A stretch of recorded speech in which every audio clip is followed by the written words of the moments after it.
Pressure क्या है, impulse क्या है, ठीक है, फिर उसके यूनिट्स पढ़े थे, फिर उसके इंग्लिश यूनिट्स पढ़े थे, ठीक है। ये तमाम चीजें जो हैं ये पहले आपको पता होनी चाहिए, ठीक है।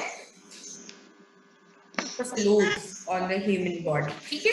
अच्छा, अब आप इसमें देखें कि कौन कौन से लोड्स, हम पहले भी आपको इस चीज का पता होना चाहिए कि कौन कौन से लोड्स जो हैं वो हमारी बॉडी पे या ह्यूमन बॉडी पे एक्ट कर सकते हैं, ठीक है। यहाँ पे ना आज कुछ डेफिनेशंस हैं, हमने पहले भी इस चीज को पढ़ा है कि जितनी भी फोर्सेस हैं लाइक मसल फोर्सेस हैं, जो इंटरनल मस्कुलर फोर्सेस हैं जो हमारी बॉडी पे लगती होती हैं, ठीक है, या फिर ग्रेविटेशनल फोर्स है, ठीक है, ये तमाम जितनी भी फोर्सेस हैं या बोन ब्रेकिंग फोर्स है, ठीक है, तो ये तमाम जो है ये इफेक्ट करती हैं हमारी बॉडी, ठीक है।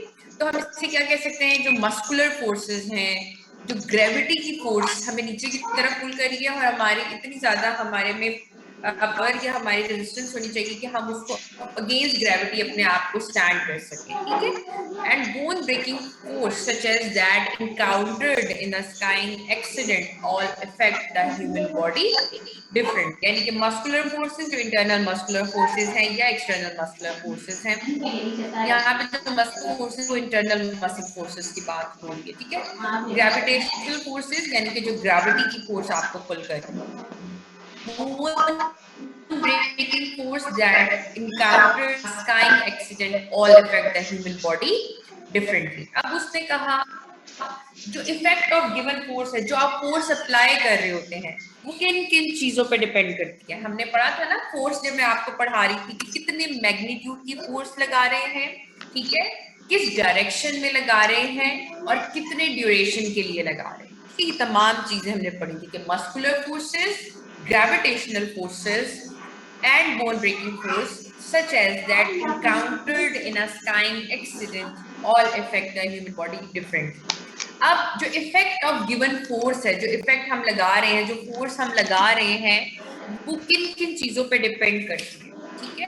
किन किन चीजों पे डिपेंड करती है, वो ड्यूरेशन पे, वो कितने टाइम के लिए वो फोर्स लगी, किस डायरेक्शन में लगी, लॉन्गिट्यूडल लगी, वर्टिकल लगी, क्या कहते हैं डायगोनल पैटर्न में लगी, किस किस डायरेक्शन में आपने वो फोर्स लगाई, ठीक है, स्पाइरल लगी, और कितनी मैग्नीट्यूड, कितनी अमाउंट की फोर्स लगाई, इन तमाम चीजों पे जो इफेक्ट हम गेन करते हैं वो डिपेंड करता है direction, duration and magnitude. Muscular forces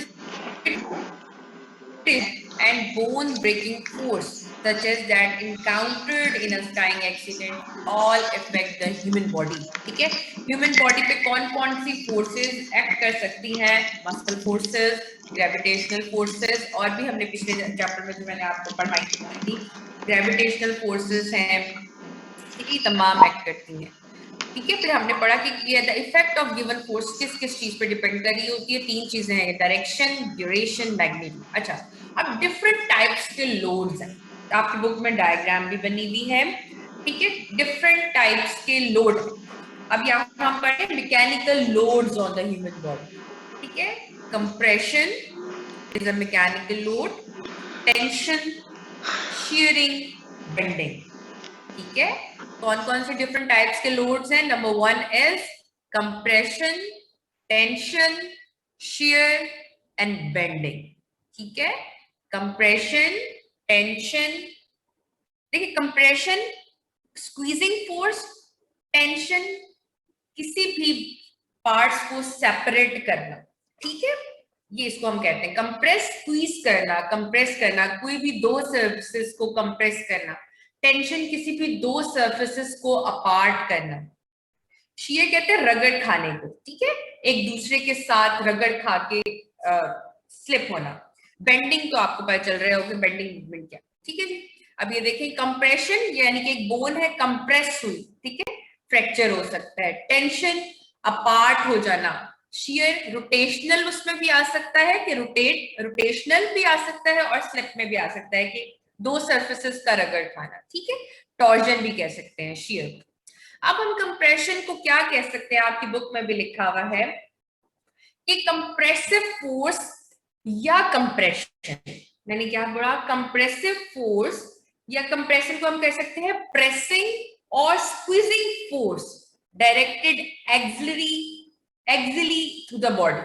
ठीक है, अभी आप आपको इसकी डायग्राम दिखाते हैं. एक्सिली मींस लॉन्गिट्यूडनल एक्सिस में, not a vertical axis, longitudinal axis में जो कंप्रेसिव फोर्स लग रही हो.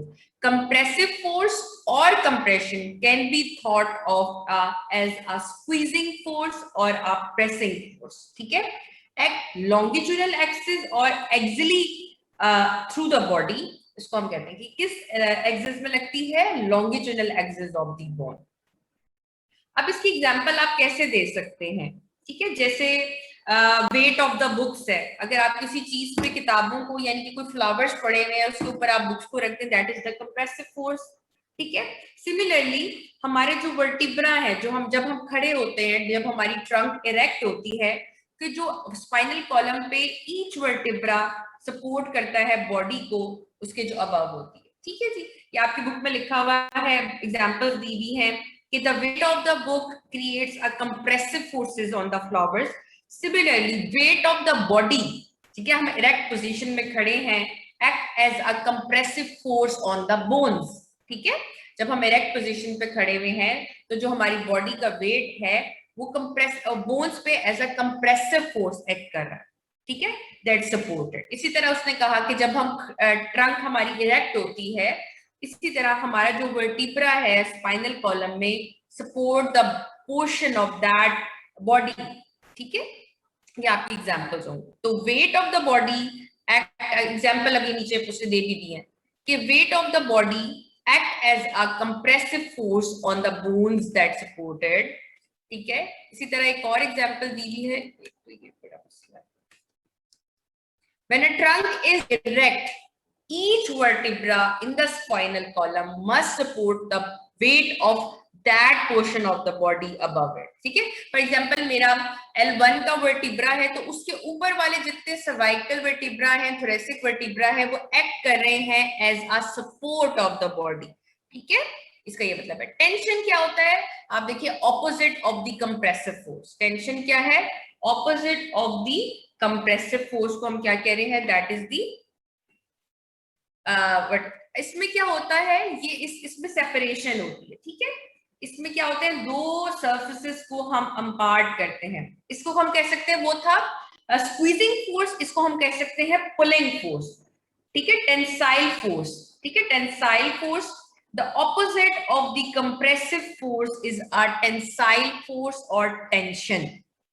मैंने क्या वर्ड बोला है? The opposite of the compressive force क्या होगी? या वो टेंसाइल फोर्स होगी या वो टेंशन होगी.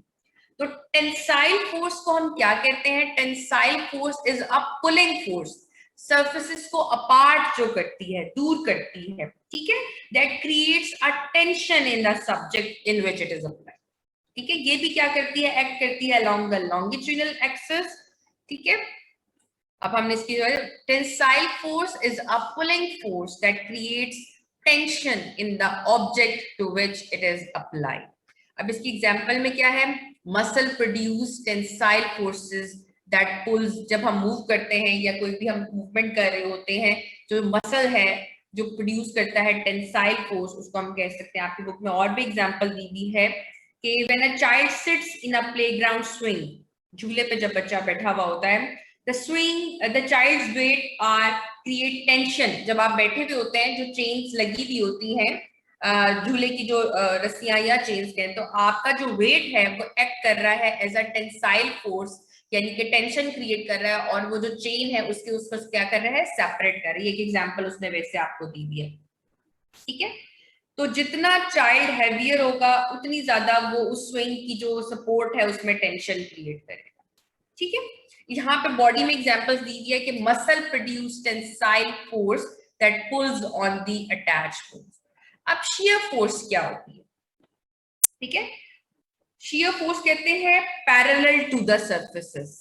किसको कहते हैं? कौन सी फोर्स? जो पैरेलल, जैसे मैंने कहा कि दो चीजें आपस में रगड़ खा रही हैं, लेकिन वो हैं एक दूसरे के क्या? पैरेलल.